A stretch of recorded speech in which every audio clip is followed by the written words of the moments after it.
Di rumah sakit. Malam ini tepat pukul 10 malam, Cemoro sadar. Dan ketika sadar, Cemoro hanya melihat Jati. "Cemoro, kamu sudah sadar?" ucap Jati. Namun Cemoro hanya diam dengan pandangan kosong. Lalu tiba-tiba meneteskan air mata. Cemoro menangis yang membuat Jati panik. "Cemoro, tenang. Kamu jangan banyak pikiran. Kamu tidak sendiri. Masih ada aku dan Pinus." Cemoro tidak menjawab. Dia hanya terus diam dan meneteskan air mata. "Cemoro, kamu tenang ya. Jangan pernah punya pikiran aneh-aneh. Sebentar lagi Pinus datang." "Pak Cemoro, alhamdulillah Pak Cemoro sadar," teriak Kapuk yang tiba-tiba masuk dan membuat Jati bingung karena tak mengenalinya. Cemoro pun menoleh, tapi wajahnya datar dan masih terdiam, mengeluarkan air mata dan kembali membuang muka. "Shh, jangan berisik. Kamu siapa?" "Maaf bang, kenalin aku Kapuk, anak buah Pak Cemoro dan Bang Dono. Dan aku disuruh Bang Dono jagain Pak Cemoro, gantian sama kedua temanku," ucap Kapuk yang membuat Cemoro menoleh karena mendengar jika Cendono yang menyuruh Kapuk menjaganya. Namun entah mengapa Cemoro lagi-lagi meneteskan air mata. "Terima kasih, tapi malam ini saya ikut menjaganya. Siapa namamu?" "Kapuk bang, saya awalnya kerja di mall tapi baru kemarin dipecat gara-gara..." ucap Kapuk tak tega mau bicara di depan Cemoro. "Homo, najis, homo laknat. Homo, lo homo ya? Hah? Lo homo? Homo, pergi lo. Homo, jauh-jauh. Dasar homo," teriak Cemoro yang tiba-tiba menyerang Jati dan hendak memukulnya sembari meneriaki homo, dan Kapuk berusaha menahannya. "Cemoro, sadar Cemoro. Ini aku Jati." "Homo. Kamu homo. Pergi kamu. Enyah kamu dari muka bumi ini. Homo bangsat, homo keparat." Cemoro terus menyerang Jati. "Pak Cemoro, jangan pak. Aduh, dokter," teriak Kapuk ketika dokter tiba-tiba masuk. "Siapa kamu?" "Kamu homo," tunjuk Cemoro pada dokter. "Kamu juga homo," tunjuk Cemoro pada Kapuk. "Tolong bantu pegang." "Baik dok." "Kalian mau apa? Pergi kalian homo. Kalian mau apa? Jangan dekat-dekat. Gue benci homo. Lepasin. Gue jijik kalian. Gue jijik sama homo. Kalian homo keparat. Kalian homo laknat. Ampun. Ampun. Homo bang." Jelek. Cemoro lunglai saat dokter menyuntikkan obat penenang dan ia kembali lemas dan tertidur. Jati bernafas lega, tapi Jati terkejut dan prihatin dengan keadaan Cemoro. Jiwanya terguncang. "Mas, seperti yang saya kasih tahu sebelumnya, Pak Cemoro mengalami depresi.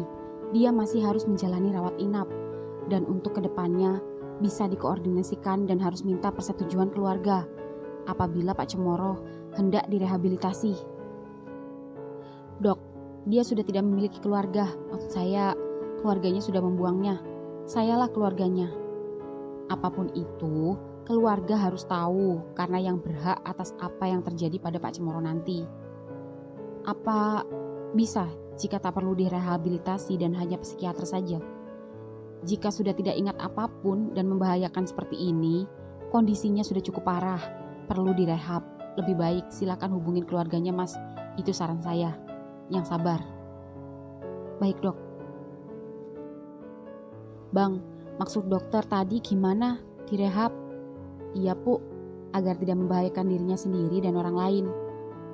"Bang, maaf nih ya, kok jadinya kayak orang sakit jiwa ya direhab? Karena sebelumnya aku pernah jaga di sebuah panti rehab dan di sana hampir semua pasiennya mirip orang gila.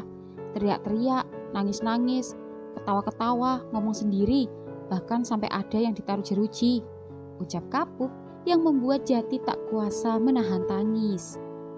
"Iya Puk, abang juga gak nyangka Cemoro seperti ini. Kita doakan saja, semoga Cemoro cepat sadar kembali seperti semula."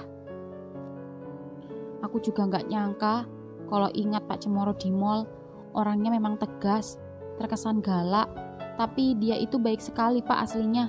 Kerjanya bagus, keren, Tapi sekarang kok jadi kayak gini? Aku jadi ikutan sedih. Kalau Bang Dono tahu, pasti Bang Dono sedih. Sangat, Puk. Gak hanya sedih, tapi dia juga terpukul dan menyalahkan dirinya sendiri. Apalagi kondisinya saat ini sangat membingungkan. Bang Dono bimbang dan tak bisa memilih. Iya, aku ngerti Bang. Dan Bang Dono udah punya cowok baru. Dan aku dengar cowoknya juga orangnya baik banget.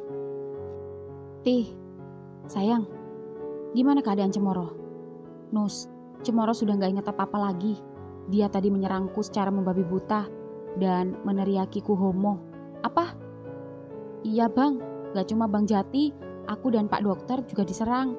Kita bertiga sampai kewalahan. Untung saja dokter langsung menyuntikkan obat penenang. Kamu siapa? Tanya Pinus. Saya Kapuk Bang. Dia disuruh Bang Dono jagain Cemoro. Dia CS di mall. Oh, makasih ya Puk. Maaf merepotkan. Ah, enggak. Kan aku lagi nganggur Bang. Karena dipecat di mall. Gara-gara ketahuan homo. Gara-gara percakapan kita bertiga sama Pak Cemoro. Tapi untung saja ada Bang Dono. Lusa kerja ikut Bang Dono. Syukurlah. Tih, kamu balik Gih, biar aku yang gantian jaga. Enggak ah, aku di sini aja sama kamu. Besok kan kamu kerja. Iya, nggak apa-apa, aku di sini aja sama kamu. Di tempat lain, malam ini motor Cendono kembali ke rumah Bakau. Namun setelah lama mengetuk, rupanya Bakau tak ada di rumah. Cendono mencoba menghubungi Bakau. Dek, kamu di mana? Abang lagi di rumah kamu. Oh, abang ngajar les Bang, sebentar lagi juga selesai. Abang jemput ya? Aku bawa motor, tapi kalau abang mau jemput, aku share lokasinya. Iya dek, share. Abang langsung meluncur ke sana. Iya Bang. Cendono pun langsung ke lokasi. Tak butuh waktu lama, Cendono pun sampai. Dek, Bang, udah selesai dek? Udah Bang. Dan gimana keadaan Cemoro? Tadi belum sadar. Oh gitu. Lalu apa sebenarnya yang terjadi pada Cemoro Bang? Cemoro menyayat nadinya dek. Dia mencoba bunuh diri. Apa yang membuat dia seperti itu? Entahlah dek, mungkin karena pekerjaannya. Aku jadi gak enak sama abang dan Cemoro. Kok gak enak? Harusnya abang yang gak enak karena tadi udah mengabaikan adik. Abang minta maaf ya kalau abang masih kepikiran Cemoro. Wajar dek, abang baru pisah. Masih ada sedikit khawatir meski abang sakit hati. Dan kedua, dia udah dibuang orang tuanya. Dan itu karena menikah sama abang.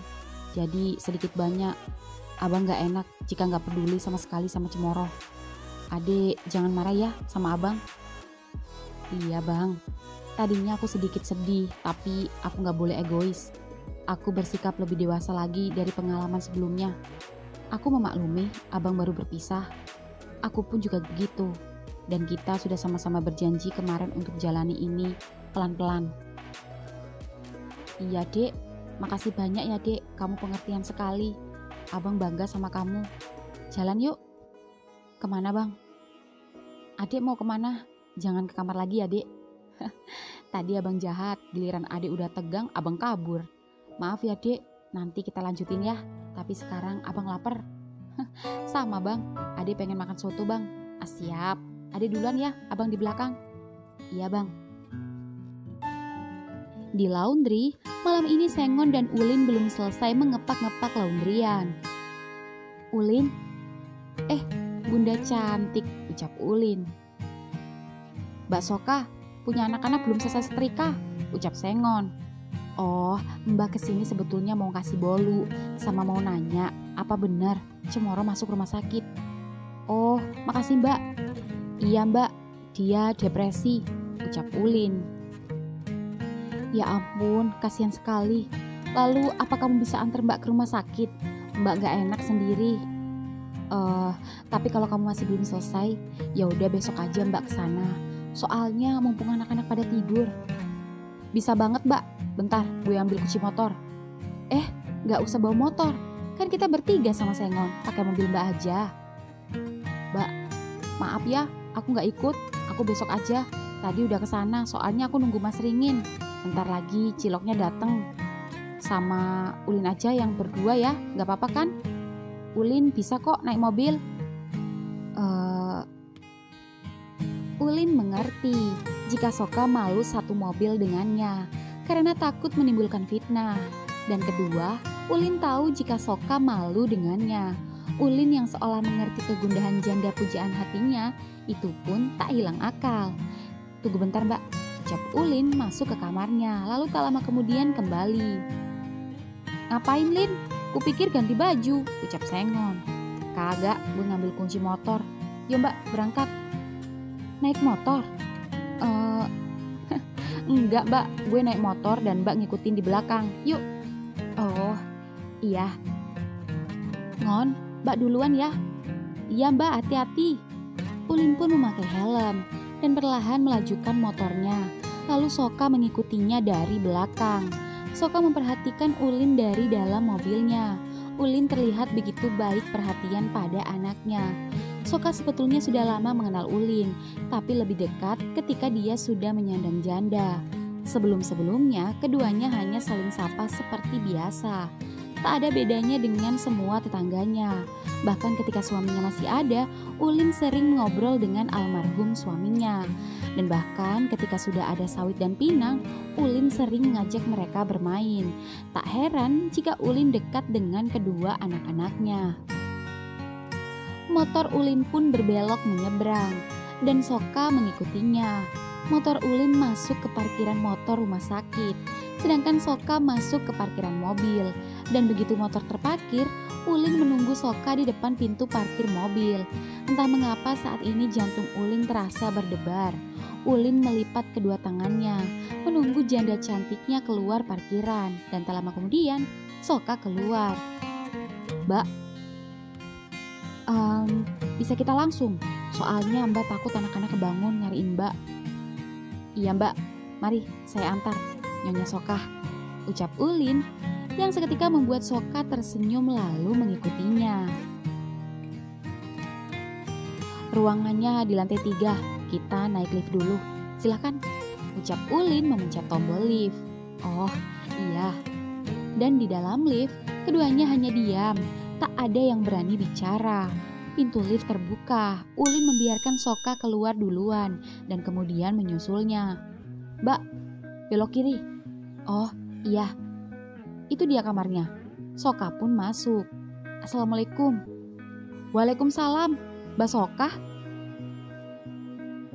Mbak Soka sama siapa? Tanya Pinus. Sama gue lah, sama siapa lagi? Ucap Ulin nyeletuk yang membuat Soka malu. Pinus, apa kabar? Lama gak kelihatan. Alhamdulillah kamu sudah bisa jalan lagi. Dan makin ganteng, puji Soka yang membuat Pinus melet mengejek Ulin. Dan Ulin pun melotot kesal. Iya Mbak, saya sekarang sibuk ngurusi studio. Main Mbak kapan-kapan ke studio. Siapa tahu Sawit mau belajar musik. Oh iya Nus, kapan-kapan. Dan gimana keadaan Cemoro? Cemoro masih belum sadar Mbak. Dia gak ingat siapa-siapa. Mbak turut prihatin. Lalu gimana keluarganya? Ini juga besok aku dan Jati mau coba datang ke rumah orang tuanya. Mbak turut sedih. Mbak berdoa semoga Cemoro cepat pulih.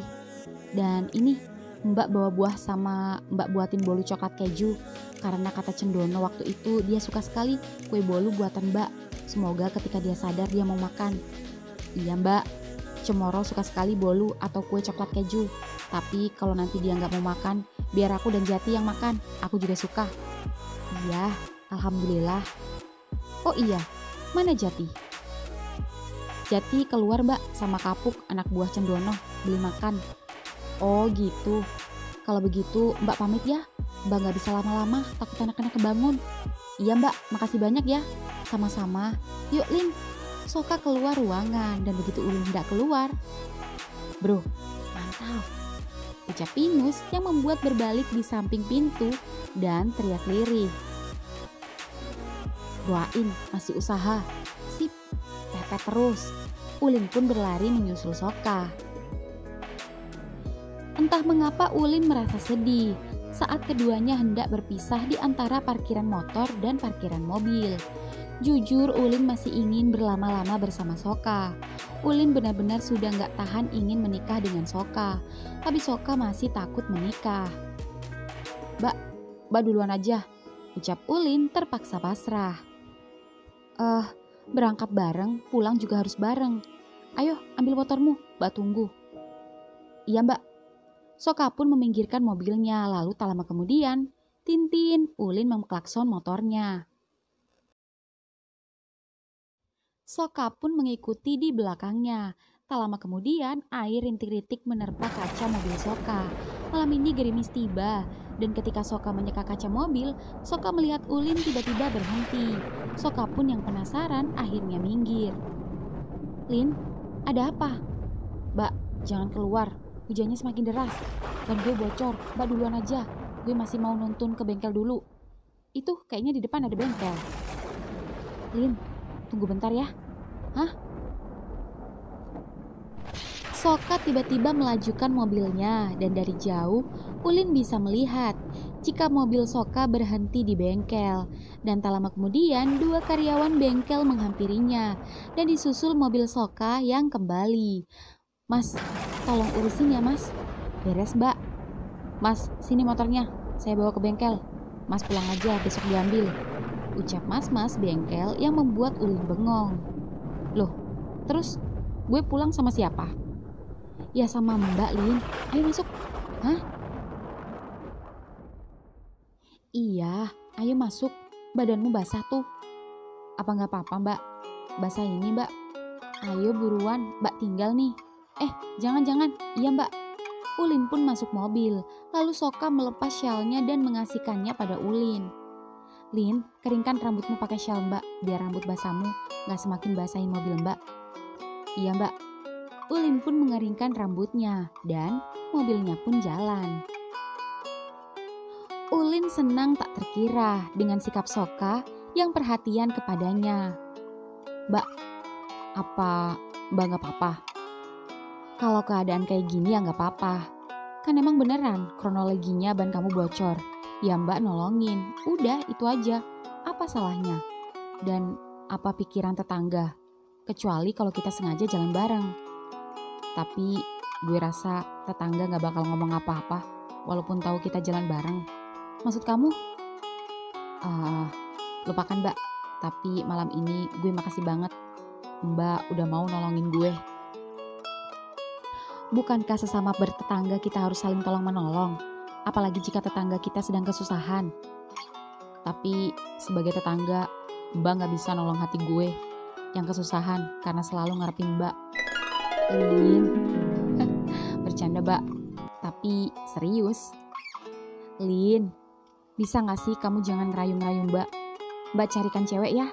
3 karyawan Mbak di butik cantik-cantik. Masih gadis semua, mau ya Mbak kenalin?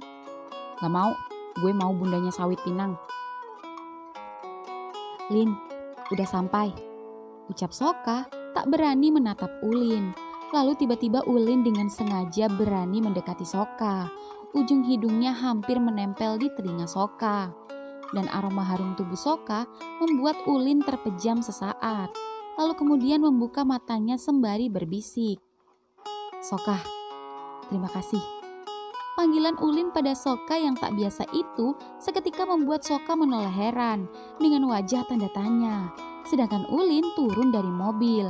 Namun sebelum Ulin menutup pintu mobil, oh iya, satu lagi kelupaan. Titip salam buat anak-anak dari ayah Ulin. Soka yang tersipu bercampur malu dan bingung penuh rasa ragu itu tancap gas kembali pulang ke rumahnya. Ulin yang melihat wajah Soka bersemu merah itu tak henti-hentinya kagum. Soka benar-benar cantik, secantik bunga Soka. Puas menggoda janda pujaan hatinya, Ulin pun masuk. Namun sebelum masuk, Ulin sempat melihat rombong beringin di depan. Lantas kemana beringin dan Sengon? Ulin pun masuk ke dalam. Tak ada Sengon di depan. Ulin pun berjalan hendak ke kamar. Namun begitu mendekati kamar, Mas, kenapa sih? Jangan takut, katanya mau diajarin sama laki-laki. Bukan gitu Ngon. Tapi Mas takut tiba-tiba Ulin datang. Gak bakal Mas, dia masih lama ke rumah sakit sama Mbak Soka. Palingan dia gak langsung pulang, sengaja dilama-lamain biar bisa berduaan sama Mbak Soka. Tapi Mas tetap gak enak Ngon. Makanya aku bikin enak, lihat itu punya Mas. Aku udah berhasil tegangin, aku emut ya, dikit aja. Jangan Ngon. Kenapa? Coba ujungnya aja ya. Jangan Ngon, Mas malu. Jangan lagi ada malu di antara kita. Ngon, jangan Ngon. Ujungnya aja Mas, udah keras nih. Tapi Ngon, Sengon meraih batang besar beringin. Mulutnya terbuka dan ketika bibir Sengon hendak mengecup ujung milik beringin. Wah, serem. Kalian ngapain? Ulin. Lin, kok cepat pulangnya? Tanya Sengon. Iya, Mbak Soka kan buru-buru Ngon. Lin, itu tadi, aduh maaf. Ngon, Mas balik dulu ya. Ngon. Loh, Mas, katamu mau nginep. Besok aja kamu nginep di tempat Mas. Ya udah Ngon, Mas pulang. Lin, pulang dulu. Iya bro, santai bro. Lin, kamu ini ganggu aja sih. Kamu juga ngapain kaget gitu? Bukannya kamu yang ngajarin buat memanfaatkan waktu sebaik mungkin. Iya sih, tapi gue ngeri aja lihat adegan lu mau ngisep dia. Ngilu. Kok ngilu? Kamu pengen? Sini, aku isepin. Ih, amit-amit. Kagak, terima kasih. Rumah bakau. Malam ini, kedua pasangan kekasih baru itu lagi-lagi baru saja melakukan persetubuhan. Keringat keduanya masih mengucur akibat pergulatan keduanya yang lebih panas dan dahsyat. Keduanya juga masih terbaring di ranjang tanpa memakai selai benang pun, dan masih mencoba mengatur nafas yang ngos-ngosan. Cendono menoleh ke Bakau, dan Bakau menoleh ke Cendono. Keduanya saling berpandangan, lalu saling melempar senyuman. Cendono meraih tangan Bakau dan mencium punggung tangannya. Cups, Dek, nikmat banget. Iya bang, sama-sama. Bang, ya dek, apa abang gak nemuin Cemoro lagi di rumah sakit? Ucap Bakau yang seketika membuat Cendono terkejut. Kenapa Adi tiba-tiba ngomong gitu? Bang, aku tahu abang masih cemas memikirkan Cemoro. Pergilah, Adi gak apa-apa. Apa abang menunjukkan sikap yang membuat adik kurang nyaman saat kita jalan, Dek? Dan apa ketika kita bercinta barusan abang kurang memuaskan adik? Bukan bang, abang gak nunjukin sama sekali kecemasan abang. Abang juga gak mengecewakan adik. Adik puas banget malah. Adik bisa merasakan abang juga menikmatinya. Dan abang berusaha menyenangkan hati adik dan juga membuat adik nyaman. Adik berterima kasih karena abang menghargai adik sebagai cowok abang sekarang. Makasih bang, makasih. Hanya saja justru aku sendiri yang kepikiran Cemoro. Saat ini dia jauh membutuhkan abang. Pergilah bang, temui dia. Dek, adik gak apa-apa bang. Adik menyuruh abang pergi bukan karena Cemoro. Adik hanya menghargai abang sebagai cowok adik yang baru saja berpisah dengan kondisi mantan suami yang sedang sakit. Andai saja dia sedang tidak dalam kondisi sakit, adik gak akan nyuruh abang ke sana. Memangnya adik gak ada sedikit ketakutan jika abang terus menemui dan peduli pada Cemoro? Lambat laun bisa menimbulkan sesuatu. Maksud abang bisa balikan sama Cemoro? Bang, adik gak berani ngomong macam-macam dulu. Segalanya sesuatu di dunia ini bisa terjadi. Jika jalannya sudah menentukan kembali, maka tetap saja akan kembali. Abang saja bisa kembali denganku, dan itu bisa saja terjadi pada abang dan Cemoro. Sekuat apapun kita menahan, dan seberapa abang kuat menahan hati dan komitmen adik sama abang, semua itu akan terhempas karena tak kuat membendung besarnya rasa sayang abang sama Cemoro. Dek, kenapa kamu ngomong kayak gitu, Dek? Bang, aku lebih kenal abang dibanding Cemoro. Aku kenal abang jauh sebelum Cemoro kenal abang. Aku tahu betul abang masih menyimpan rasa pada Cemoro. Abang memang tak menunjukkan sikap cemas abang karena abang menghargai adik. Adik hargai itu. Abang orang hebat. Abang orang baik. Tak mau menyakiti hati pasangan. Adik salut. Itulah mengapa adik ingin mengerti abang. Jangan jadikan omongan adik jadi beban. Adik gak apa-apa bang. Dan kalaupun abang mau kembali sama Cemoro, adik gak akan marah. Sedih, manusiawi.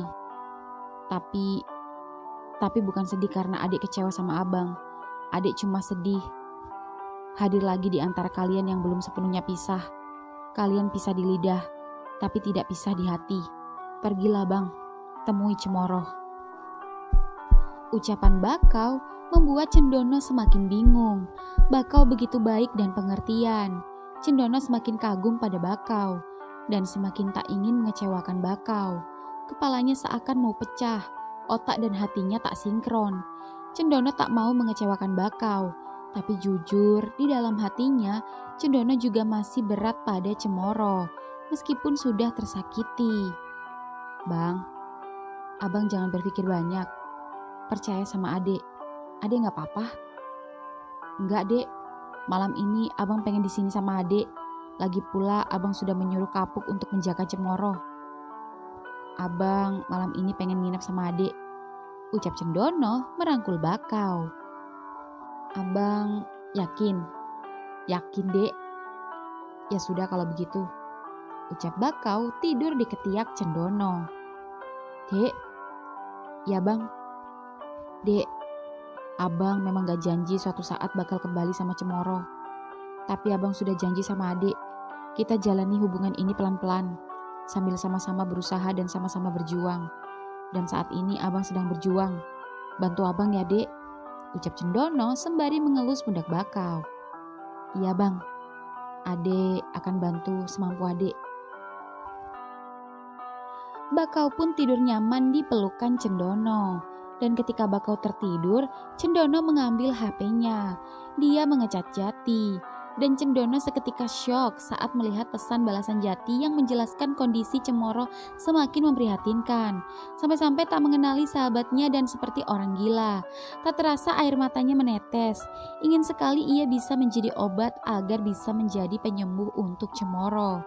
Tapi ia akan menjadi penyakit yang sekaligus akan bisa menyakiti hati Bakau. Cendono benar-benar gelisah, tak bisa tidur malam ini. Apa yang harus ia lakukan?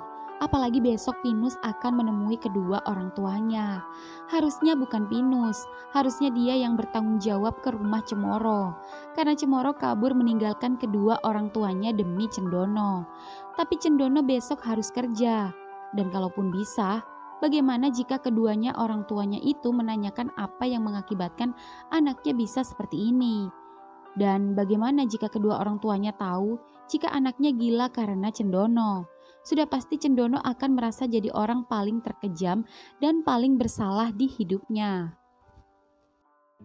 Pagi hari di rumah sakit. Pagi ini Kapuk sudah pamit pulang ke kos. Dan Jati juga Pinus masih menunggu Cemoro yang masih belum sadar juga. Ti, kamu pulang aja. Udah dari kemarin sore kamu gak pulang. Mandi sana, biar aku yang jaga Cemoro. Emang kamu gak ada nyanyi hari ini? Hari ini gak ada, besok baru ada. Pulang Gih. Aku khawatir kamu sendirian. Nanti kalau ada apa-apa gimana? Cemoro nyerang kamu. Aku bisa atasi, jangan khawatir. Nanti juga ada perawat. Enggak ah, aku gak bisa biarin kamu jaga sendiri. Assalamualaikum. Waalaikumsalam. Mas Bambu, Ringin, teriak Jati. Loh, gak buka buburnya mas? Tanya Pinus. Buka tadi. Lah ini udah jam 9. Jam setengah 9 tadi udah habis. Ya udah, aku ngajak Beringin. Oh gitu. Makasih ya Mas Bambu. Ngin. Iya, sama-sama. Kalian pulang dulu sana. Biar kita berdua yang jaga Cemoro, ucap Beringin. Nus, bukannya kamu ngehubungin orang tuanya Cemoro? Iya Ti. Ya udah, kita pulang yuk. Kamu bisa libur kan hari ini? Temenin aku ke rumah orang tuanya. Tentu sayang. Ya udah Mas, aku sama Pinus pulang dulu ya. Belum mandi dari semalam. dan kasih tahu gimana-gimana nanti. Siap? Yuk sayang. Pinus dan Jati pun pulang terlebih dahulu sebelum nantinya menemui kedua orang tua Cemoro. Setelah Pinus dan Jati pulang, Bambu dan Beringin kini bergantian menjaga Cemoro. Cemoro, kok bisa kamu kayak gini? Sabar Yole, ucap Bambu kasihan. Sebenarnya Cemoro kenapa mas? Aku juga nggak tahu Ngin, apa karena masalah pekerjaan, apa karena urusan rumah tangganya sama Cendono. Aku berharap Cemoro bisa baikan sama Cendono seperti dulu, kayak Pinus sama Jati sudah akur kembali. Iya mas. Kamu sendiri bagaimana sama Sengon? Tanya Bambu yang langsung mengantarkan otak Beringin traveling mengingat kejadian semalam saat kepergok ulin saat Sengon hendak menghisap miliknya. Aku udah pacaran sama dia mas. Kok bisa? Bukannya kamu gak homo? Kamu gak suka laki-laki kan? Iya mas, awalnya juga gitu, tapi dari rasa tidak enak, lalu sungkan, ditambah Sengon tiba-tiba cuek, membuat aku jadi tidak suka dan timbul rasa ingin dekat sama dia. Dan aku rasa dia orangnya baik. Ya memang baik, saking aja suka godain, bercanda. Tapi aku gak nyangka kalau godain kamu seserius itu. Iya mas, kalau saranku meskipun kamu gak enak, tapi kalau bisa jangan mainin perasaan dia. Meskipun kamu itu sebenarnya gak suka laki-laki, kasian. Iya mas, enggak. Dan aku akan berusaha bisa menerima Sengon. Bagus. Homo. Kalian homo. Pergi kalian. Cemoro, ini aku mas Bambu. Ini Beringin. Ingat kan? Bambu, Beringin. Siapa? Homo laknat. Homo keparat. Kalian sampah masyarakat. Jijik. Pergi kalian. Najis. Cemoro, sadar Cemoro. Pergi. Pergi. Kalau tidak pergi, menyerang Bambu. Ini mas Bambu Cemoro, bukan homo. Cemoro, lepasin. Dok. Tak lama kemudian dokter dan petugas medis datang. Cemoro dipegangi dokter dan Beringin lalu dibantu suster. Cemoro terpaksa diikat karena membahayakan dan hendak kabur-kaburan. Lepasin, gue mau pergi. Homo bangsat, lepasin gue Sat. Bambu mengambil kamera dan memvideokannya lalu mengirimkan ke Jati. Karena terus-menerus tak bisa tenang, dokter terpaksa menyuntikkan obat penenang kembali. Walah Cemoro, kok aku sedih lihat kamu kayak gini. Sedih aku, sedih tenan, ucap Bambu sedih. Mas, Cemoro gak inget kita. Dia seperti orang gila. Iya Ngin, kasian. Pine Music Studio. Siang ini Palem dan Ketapang sibuk mengurusi anak musik. Palem sendiri sibuk membuatkan kopi. Dan tak lama kemudian Gaharu datang. Lem, Pak Gaharu, Bang Pinusnya masih di rumah sakit. Dari semalam gak pulang-pulang. Iya, sudah tahu. Saya kesini cuma mau bawain nasi kotak untuk makan siang kalian. Pasti kalian belum makan. Makan dulu sana. Wah, makasih Pak. Mana Ketapang? Ada Pak, di dalam sibuk ngelayanin anak rental. Ya sudah, Bapak langsung aja pulang. Oh, iya Pak, makasih banyak. Sama-sama. Setelah Gaharu pergi, Ketapang keluar. Pang, ada nasi kotak nih. Dari siapa? Pak Gaharu. Sekarang mana dia? Udah pulang Pang. Dia kesini cuma mau kasih ini. Alhamdulillah. Kebetulan lapar. Aku makan dulu ya Lem. Udah gak tahan keroncongan. Iya, sana gantian. Rumah Cemoro. Siang ini Pinus dan Jati sedang dalam perjalanan rumah orang tua Cemoro. Dan ketika di jalan, saat Jati menyetir, HP Jati bergetar. Sayang, tolong cek HP-ku siapa yang WA. Pinus pun membuka pesan di HP suaminya. Mas Bambu Ti. Ya ampun Ti. Cemoro. Sayang, kenapa? Cemoro kambuh lagi Ti. Dan makin parah. Dan sekarang Cemoro terpaksa diikat. Udah kayak orang sakit jiwa Ti. Dan kata Mas Bambu, Dokter bilang kalau Cemoro harus direhabilitasi. Sabar sayang, kita segera ke rumah Cemoro. Ini belok mana sayang? Apa masih jauh? Belok kanan Ti. Oke. Tak lama kemudian keduanya sampai di rumah dengan halaman yang luas dihiasi rimbunan pepohonan. Nah, masuk Ti. Wah, gila, Cemoro tajir juga, ucap Jati saat membuka kaca mobilnya ketika security menghampiri. Pak, masih ingat saya? Tanya Pinus. Bang Pinus, lama sekali nggak kesini. Lah, Bang Cemoro mana? Kok nggak ada? Itu dia, saya mau ketemu Om sama Tante. Oh iya, silakan, kebetulan keduanya sedang ada di rumah. Makasih Pak. Pinus dan Jati pun diantar ke rumah dan begitu masuk. Pinus, Tante. Pa, ada Pinus Pa, teriak Mama Cemoro dan seketika Papa Cemoro menghampiri dan terlihat tidak suka. Ada apa? Kamu berani-beraninya menginjakkan kakimu ke rumah ini setelah kamu berhasil mempengaruhi anakku menjadi anak durhaka dan tersesat. Papa, sudahlah Pa. Om, maaf. Saya tidak bermaksud mempengaruhi Cemoro. Tapi apa yang terjadi pada saya juga sama dialami anak Om. Gak usah bertele-tele. Sekarang katakan, apa tujuanmu kesini? Om, Tante, Cemoro masuk rumah sakit. Apa? Rumah sakit? Sakit apa, Nus? Anakku sakit apa? Tante, Cemoro depresi. Dia hampir mati gara-gara mau bunuh diri. Bunuh diri? Kenapa gak mati sekalian saja dia? Gak berguna. Cuma jadi benalu. Papa keterlaluan. Bagaimanapun juga dia anak kita, Pak. Darah daging Papa. Semenjak dia berani melawan Papa, semenjak dia jadi pembangkang, dan semenjak dia memutuskan kabur dari rumah demi homonya, saat itu juga Papa gak akan pernah menganggap Cemoro anak Papa. Papa! Dan sampai saat ini, kalau perlu, sampai dia mati.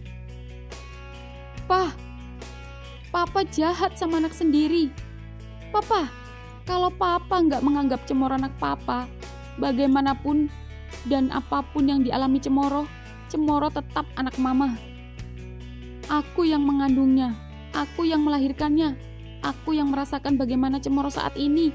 Cemoro anak baik, Cemoro hanya berbeda, tapi dia tak pernah bikin masalah. Kalau Papa gak setuju dengan keputusan Mama dan tetap tak punya hati, maka Mama juga akan pergi dari rumah ini. Mah, Pinus, anterin Tante sekarang juga menemui anak Tante. Baik Tante. Pinus dan Jati pun mengantar Tante dan menceritakan semua kejadian yang dialami Cemoro. Siang ini Cendono hendak istirahat dan ketika istirahat dia baru membuka pesan Jati yang menunjukkan video Cemoro semakin parah, bahkan sampai diikat. Cendono semakin sedih. Dia memutuskan menemui Cemoro saat ini juga. Di rumah sakit sendiri, meski Cemoro sudah tak lagi mengamuk, namun dokter masih belum melepaskan ikatannya di kaki dan tangannya. Cemoro memang tak lagi memberontak, namun terdiam dan tak henti-hentinya menangis. Dia sempat mengingat Bambu, tapi itu tak lama dan kemudian menangis terseduh-seduh. Cemoro, kamu yang tenang ya. Apa kamu mau makan? Makan ya biar sehat. Udah jangan nangis lagi, Mas jadi sedih, ucap Bambu. Iya Cemoro, dari tadi infusnya copot-copot terus. Kamu butuh nutrisi. Apa kamu mau buat Cemoro? Tanya Beringin. Bambu dan Beringin terus membujuk dan mengajak Cemoro berbicara. Namun Cemoro masih diam membisu dan membuang muka sembari terus menangis. Cemoro. Seketika Cemoro menoleh, mendengar suara Cendono yang baru datang. Namun setelah beberapa detik keduanya bertatap muka, Cemoro kembali menangis dan mengabaikannya. Cemoro. Don, dia gak mau bicara, gak mau makan, nangis terus. Aku jadi sedih lihatnya. Cendono menghampiri Cemoro yang masih membuang muka, tak mau melihat Cendono. Lalu Cendono duduk di sebelahnya, sembari menyentuh jemari tangannya yang diikat. Cemoro tak menolak, tapi sentuhan dan genggaman tangan Cendono membuat air matanya semakin deras. Cemoro, Abang tahu kamu bisa mendengarkan abang. Cemoro, abang gak mau bicara aneh-aneh. Tapi abang minta kamu kembali sembuh. Abang... Cendono menghentikan kata-katanya. Cendono bingung harus berkata apa. Cendono ingat Bakau. Cemoro, abang ingin kamu sembuh. Abang ingin kamu sehat seperti sedia kala. Dan abang ingin kamu bahagia. Apapun yang terjadi. Apapun itu. Ucapan Cendono membuat tangan dan tubuh Cemoro semakin bergetar hebat. Tangisnya semakin deras. Hingga tiba-tiba, Cemoro, anakku, teriak seorang wanita tiba-tiba membuat Cemoro menoleh. Mama, Mama, teriak Cemoro sekencang-kencangnya, menjerit dan hendak beranjak memeluk sang mama. Namun tangan dan kakinya terikat dan sang mama memeluknya. Suasana jadi haru. Cemoro, anakku. Mama, maafin Cemoro, Mah. Maafin Cemoro hancur, Mah. Cemoro menyesal. Cemoro kapok. Ini akibat Cemoro durhaka sama kalian. Ini akibat Cemoro gak nurut sama papa.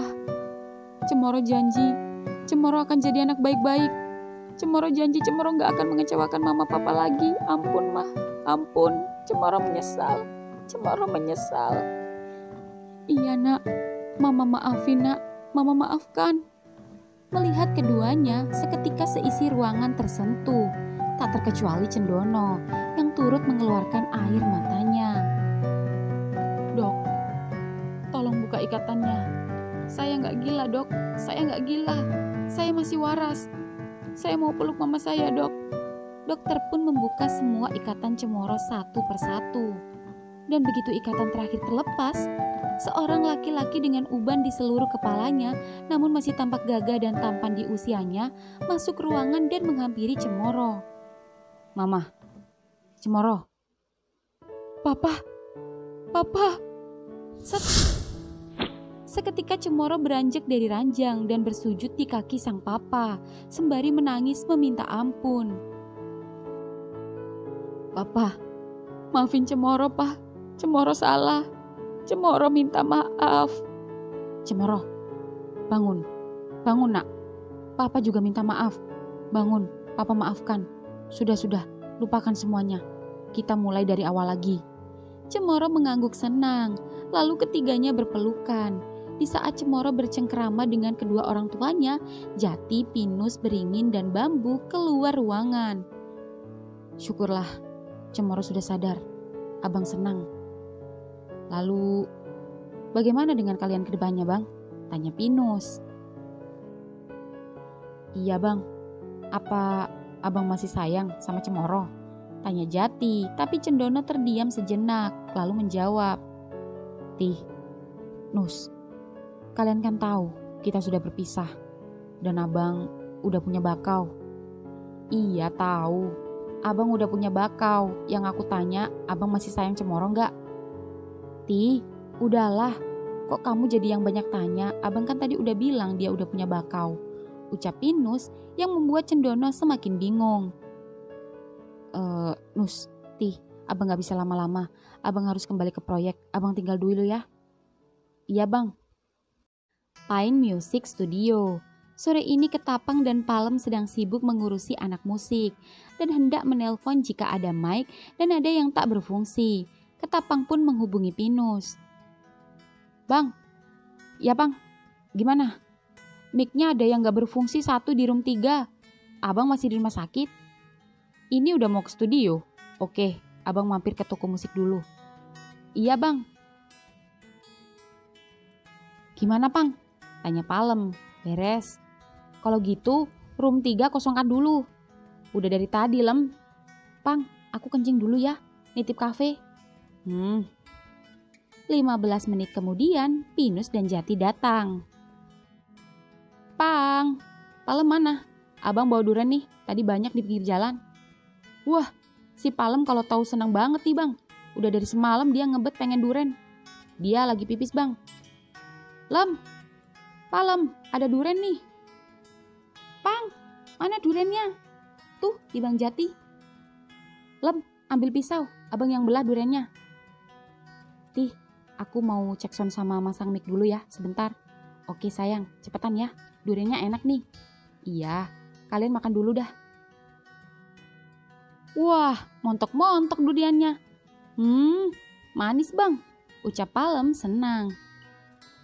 Pang, jangan dihabisin dong, Bang Pinus sisain. Iya lupa. Udah ini aja buat Pinus. Ya sudah kalian habisin dah itu semua. Asik. Jati pun membawa belahan durian dan menghampiri Pinus di room 3. Cek sound. Brak, suara pintu yang mengejutkan Pinus. Pinus terkejut ketika tiba-tiba Jati menghampirinya. Lalu Jati memasukkan durian ke mulut Jati sendiri dan memasukkan ke mulut Pinus dengan mulutnya. Pinus menangkap durian itu, lalu meletakkan biji durian di cangkang durian. Kemudian tiba-tiba mengunci pintu ruangan studio dan membuka seluruh pakaiannya. Jati tak mau kalah. Jati juga turut membuka semua pakaiannya. Keduanya telanjang bulat. Jati meletakkan cangkang durian di lantai, lalu mengambil stick drum, lalu menghampiri Pinus dan mengarahkan stick drum itu pada dada Pinus. Lalu dengan perlahan-lahan turun ke perut hingga ketika sampai menunjuk milik Pinus. Are you ready? Pinus merampas stick di tangan Jati sehingga Jati yang tidak siap jatuh ke pelukannya.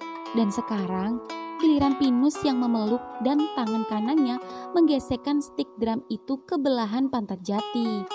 Sembari tangan kirinya meremas-remas pantat Jati. Tunggu, ucap Jati tiba-tiba berjalan ke keyboardnya dan menekan melantunkan sebuah lagu. Sembari mengedipkan matanya menggoda Pinus.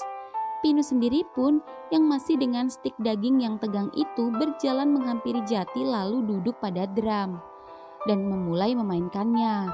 Keduanya saling bermain musik dengan telanjang bulat dan dengan stik atau tongkat daging yang sama-sama tegang.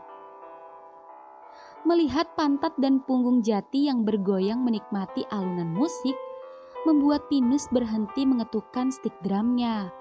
Pinus beranjak dari tempat duduknya, lalu berjalan menghampiri Jati. Pinus mulai menyentuh kedua pundak Jati. Jati tetap bermain.